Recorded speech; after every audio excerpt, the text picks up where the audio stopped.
हाँ जी बेटा, अज आप व्याकरण बारे पूरी जानकारी हासिल करांगे। ठीक है, व्याकरण जो अपना 8th क्लास का फस्ट चैप्टर है व्याकरण। ठीक है, यही आपू 9th 10th के ग्रामर आती है। 6 to 10th तक सारी ग्रामर के यही एको ही गल्लां ने। व्याकरण है जी पंजाबी की वो सेम ही है सारिਆਂ ਦੇ। ठीक है, तो जो 9th 10th के थोड़ी जी ज़्यादा डीपली समझा देंगे ने, दस देंगे ने। ठीक है, नहीं सारी एको ही है, इनू चंगे तरीके नाल समझना। ठीक है, इस व्याकरण के पाठ के आप सब कुछ पढ़ांगे। वो अंग व्याकरण की परिभाषा, वर्णमाला, दुत्त अखर, लगाखर, ठीक है, नासकी अनुनासकी व्यंजन, सब कुछ ये आप रिविजन करांगे।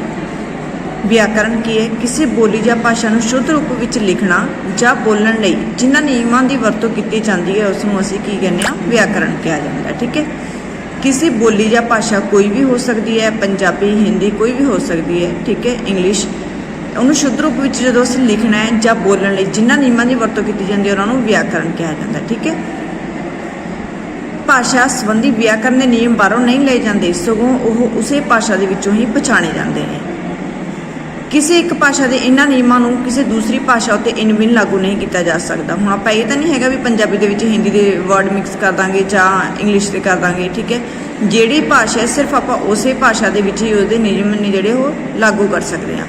व्याकरण के नियम आम तौर पर स्थिर होंदे हन जदों कि जीवित भाषा जिहड़ी वो गतिशील रहती है। ठीक है, व्याकरण के जिहड़े नियम ने जो भी है लगाखर, दुत्त अखर, जिथे भी जिमें भी वरते जाते हैं भाषा विज्ञानियों द्वारा जिमें बनाए गए हैं। ठीक है, वो उस तरह ही स्थिर रहते हैं तो जिहड़ी भाषा गतिशील है चलती रहती है। व्याकरण के मुख्य तौर पर 4 भाग ने। किहड़े ने? धुनीबोध, अखरबोध, वर्णबोध। इन्हां तिन्नां दे विच तुसीं कोई एक याद कर सकते हो। धुनीबोध, ठीक है, धुनियां की हुंदी है? आवाज़। धुनी की हुंदी है? आवाज़। शब्दबोध, अर्थबोध, वाकबोध। फस्ट है धुनीबोध। किहनूं कहंदे ने? जां धुनीबोध की परिभाषा की है? भाषा की सब तो छोटी धुनी की है? धुनी का अर्थ धुनी है। ठीक है, धुनी का अर्थ की हुंदा है? आवाज़। बोलण वेले मनुख के मूँह विचों जिहड़ियां आवाज़ां निकलदियां हन उन्हां नूं व्याकरण दे विच धुनियां कहा जाता है।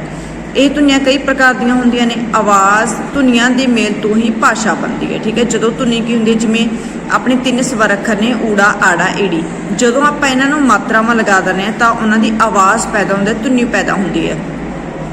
जिवें ऊड़े नूं औंकड़ ऊ, ठीक है, आ, ई, ए, ओ।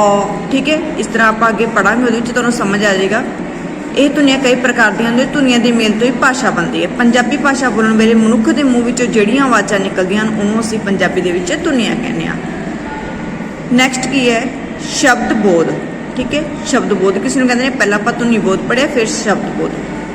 धुनियां जां वर्णां दे सुमेल तो की बनदा है? शब्द बनदा है। पहलां धुनियां, ठीक है, फिर वर्ण जिहड़े अपने अखर हुंदे ने। जदों आपां इन्हां नूं लगा मात्रा लगाने फिर ही शब्द बनदा ना। जिवें मम्मा एक अखर ले लिया, ठीक है, एक ले लिया अपने लल्ला। जदों आपां इहनूं मात्रा लगा देंगे, ठीक है, तो वह की बन गया? शब्द बन गया, मेल। ठीक है, इस तरह धुनी का लिखती चिन्ह हुंदा है अखर। जिस बोध राही मनुख जिस बोध राही अखरां की सही वरतों का पता लगता है उसनूं असीं की कहने? शब्दबोध कहने आ। शब्दबोध विच लगा ते लगा अखरां दे मेल तो शुद्ध शब्दों का निर्माण हुंदा है। ये है अपने शब्दबोध की परिभाषा। नैक्सट अलग तो तुहानूं क्वेश्चन बन सकते हैं बेटा, अलग अलग क्वेश्चन आ सकते हैं। जिवें तुहानूं पूछा जाए अर्थबोध की परिभाषा दिओ, ठीक है, तो तुसीं की होवोगे? अर्थबोध तो भाव अर्थां के पक्ष तो शब्दों की व्याख्या। इस विच बहुअर्थक शब्द, समानार्थक, बहुते शब्दों की थां एक शब्द विरोधी शब्दों बारे जानकारी दी जाती है। नैक्सट की है? वाकबोध। व्याकरण के जिस भाग में वाक रचना के नियमों बारे जानकारी दी जाती है या वाकां संबंधी विचार की जाती है उन्होंने असीं की कहने? वाकबोध कहने। ये अपना कंप्लीट हो गया व्याकरण के मुख्य भाग। 4 भाग, चारे भाग अपने पढ़ लिए। ठीक है, रिविजन कर ली इन्हां दी।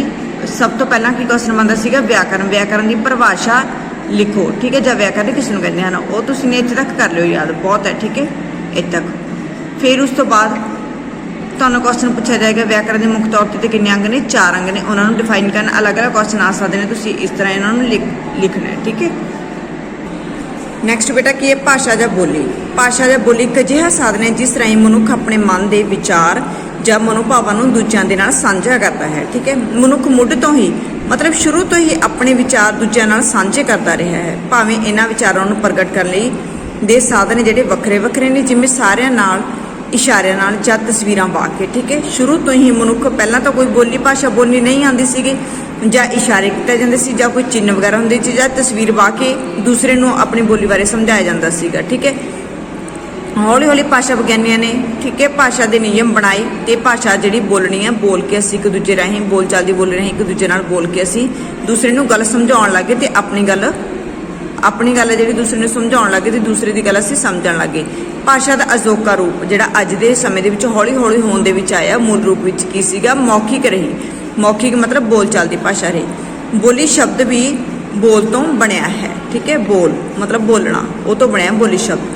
ਲਿਪੀ ਦੀ ਵਿਕਸਿਤ ਹੋਣ ਨਾਲ ਭਾਸ਼ਾ ਬੋਲਣ ਦੇ ਨਾਲ ਨਾਲ ਲਿਪੀ ਵੀ ਜਾਣ ਲੱਗੀ ਠੀਕ ਹੈ। ਭਾਸ਼ਾ ਕਿੰਨੇ ਪ੍ਰਕਾਰ ਦੀ ਹੁੰਦੀ ਹੈ ਲਿਖੀ ਜਾਣ ਲੱਗੀ। ਲਿਪੀ ਦੇ ਵਿਕਸਿਤ ਹੋਣ ਨਾਲ ਭਾਸ਼ਾ ਬੋਲਣ ਦੇ ਨਾਲ ਨਾਲ ਲਿਖੀ ਵੀ ਜਾਣ ਲੱਗੀ ਠੀਕ ਹੈ। ਪਹਿਲਾਂ ਤਾਂ ਉਹ ਸਿਰਫ ਬੋਲੀ ਜਾਂਦੀ ਸੀਗੀ ਫਿਰ ਹੌਲੀ ਹੌਲੀ ਲਿਖੀ ਵੀ ਜਾਣ ਲੱਗੀ। ਭਾਸ਼ਾ ਕਿੰਨੇ ਪ੍ਰਕਾਰ ਦੀ ਹੁੰਦੀ ਹੈ 2 ਪ੍ਰਕਾਰ ਦੀ ਹੁੰਦੀ ਹੈ ਆਮ ਬੋਲਚਾਲ ਦੀ ਭਾਸ਼ਾ ਸਾਹਿਤਕ ਜਾਂ ਟਕਸਾਲੀ ਭਾਸ਼ਾ। ਜਿਹੜੀ ਬੋਲੀ ਜਾਂ ਭਾਸ਼ਾ ਦੀ ਵਰਤੋਂ ਰੋਜ਼ਾਨਾ ਜ਼ਿੰਦਗੀ ਵਿੱਚ ਆਮ ਗੱਲਬਾਤ ਕਰਨ ਸਮੇਂ ਵਰਤੀ ਜਾਂਦੀ ਹੈ ਉਹਨੂੰ ਅਸੀਂ ਕੀ ਕਹਿੰਦੇ ਹਾਂ ਆਮ ਬੋਲਚਾਲ ਦੀ ਭਾਸ਼ਾ ਕਹਿੰਦੇ ਹਾਂ ਠੀਕ ਹੈ।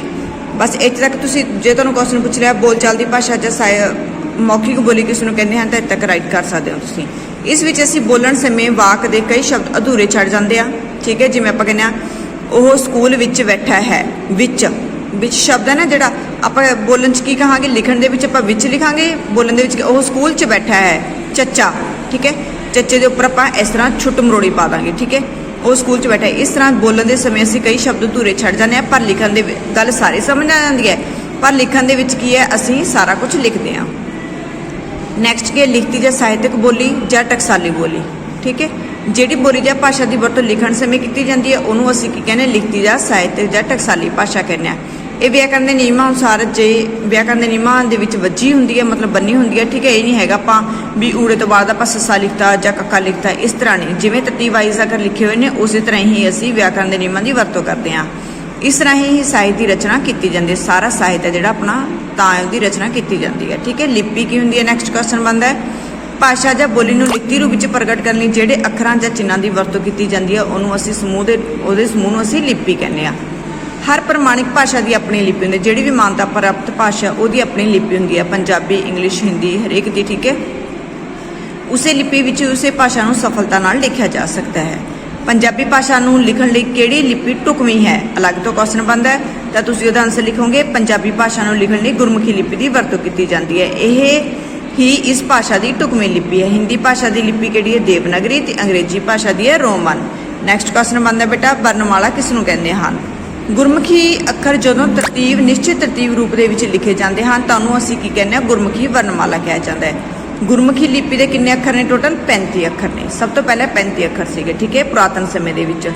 ਫਿਰ ਉਸ ਤੋਂ ਬਾਅਦ 35 ਅੱਖਰੀ ਇਹਨੂੰ ਕਿਹਾ ਜਾਣ ਲੱਗਿਆ। ਅਰਬੀ ਫਾਰਸੀ ਭਾਸ਼ਾਵਾਂ ਜਿਹੜੀ ਧੁਨੀਆਂ ਸੀਗੀਆਂ ਉਹਨਾਂ ਨੂੰ ਅੰਕਿਤ ਕਰਨ ਲਈ 5 ਅੱਖਰ ਲਏ ਗਏ ਸੱਸਾ ਖੱਖਾ ਗੱਗਾ ਝੱਜਾ ਫੱਫਾ। ਇਹਨਾਂ ਦੇ ਪੈਰਾਂ 'ਚ ਬਿੰਦੀ ਲਾ ਕੇ ਸੱਸੇ ਪੈਰ ਬਿੰਦੀ ਖੱਖੀ ਪੈਰ ਬਿੰਦੀ ਗੱਗੇ ਪੈਰ ਬਿੰਦੀ ਜੱਜੇ ਪੈਰ ਬਿੰਦੀ ਫੱਫੇ ਪੈਰ ਬਿੰਦੀ ਇਹ ਅੱਖਰ ਬਣ ਗਏ।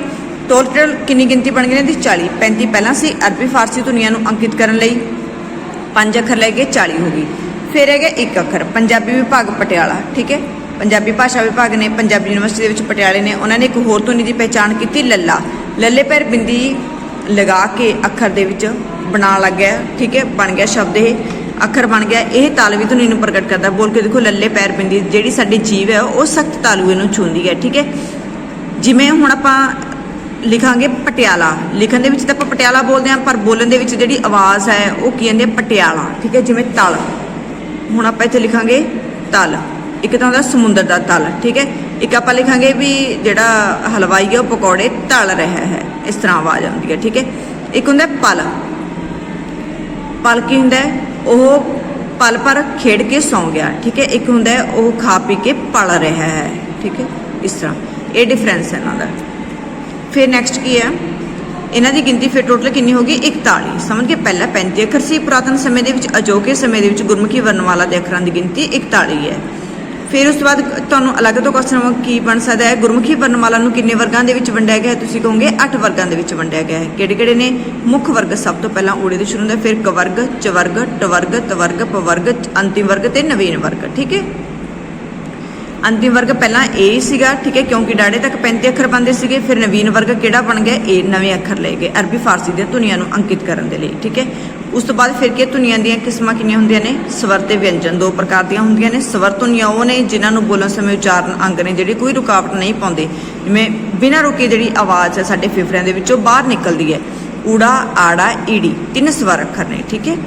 ਤੇ ਊੜਾ ਤੇ ਆੜਾ, ਊੜੇ ਨੂੰ 3 ਅੱਖਰ ਲਏ ਗਏ ਨੇ, ਆੜੇ ਦੇ ਵਿੱਚੋਂ 4, ਈੜੀ ਦੇ ਵਿੱਚੋਂ 3 ਲਏ ਗਏ ਨੇ। ਇਹਨਾਂ ਦੀ ਟੋਟਲ ਗਿਣਤੀ ਬਣ ਗਈ 3 4 3, ਟੋਟਲ ਗਿਣਤੀ ਹੋ ਗਈ 10। ਜਦੋਂ ਇਹਨਾਂ ਨੂੰ ਮਾਤਰਾਵਾਂ ਲੱਗੀਆਂ ਤਾਂ ਇਹ ਧੁਨੀਆਂ ਪੈਦਾ ਕਰਨ ਲੱਗ ਗਈਆਂ ਆਵਾਜ਼, ਠੀਕ ਹੈ। ਜਿਵੇਂ ਅ ਆ ਈ ਊ ਔ ਏ ਐ ਔ ਔ, ਠੀਕ ਹੈ। ਵਿਅੰਜਨ ਉਹ ਧੁਨੀਆਂ ਨੇ ਜਿਨ੍ਹਾਂ ਨੂੰ ਬੋਲਣ ਸਮੇਂ ਉਚਾਰਨਾਂਗ ਨੇ ਜਿਹੜੀ ਥੋੜੀ ਬਹੁਤੀ ਰੁਕਾਵਟ ਪਾਉਂਦੇ ਨੇ। ਇਹਨਾਂ ਨੂੰ ਬੋਲਣ ਸਮੇਂ ਜੀਭ ਕਦੇ ਤਾਲੂਏ ਨੂੰ ਛੂੰਹਦੀ ਹੈ, ਕਦੇ ਦੰਦਾਂ ਦੇ ਅੰਦਰਲੇ ਪਾਸੇ, ਤੇ ਕਦੇ ਬੁੱਲ ਥੋੜੀ ਬਹੁਤੀ ਦੇਰ ਨਾਲ ਮਿੱਟੇ ਰਹਿੰਦੇ ਨੇ। ਜਿਵੇਂ ਦੇਖੋ ਪਹਿਲਾਂ ਊੜਾ ਆੜਾ ਈੜੀ ਬੋਲੇ ਕੇ ਬਿਨਾਂ ਰੁਕੇ ਬੋਲੇ ਕੇ ਅੱਖਰ, ਠੀਕ ਹੈ। ਜਿਹੜੇ ਵਿਅੰਜਨ ਨੇ ਜਿਵੇਂ ਸੱਸੇ ਤੋਂ ਲੈ ਕੇ ਲੱਲੇ ਪੈਰ ਬਿੰਦੀ ਤੱਕ, ਕਦੇ ਜਿਵੇਂ ਪੱਪਾ ਫੱਫਾ ਬੁੱਲ ਨੇ ਜਿਹੜੇ ਆਪਸ ਦੇ ਵਿੱਚ ਮਿੱਟੇ ਜਾਂਦੇ ਨੇ, ਠੀਕ ਹੈ। ਚੱਚਾ ਜਿਹੜੀ ਜੀਵੇ ਸਾਡੀ ਸਖਤ ਤਾਲੂਏ ਨੂੰ ਛੂੰਹਦੀ ਹੈ, ਚੱਚਾ ਛੱਛਾ ਜੱਜਾ, ਠੀਕ ਹੈ।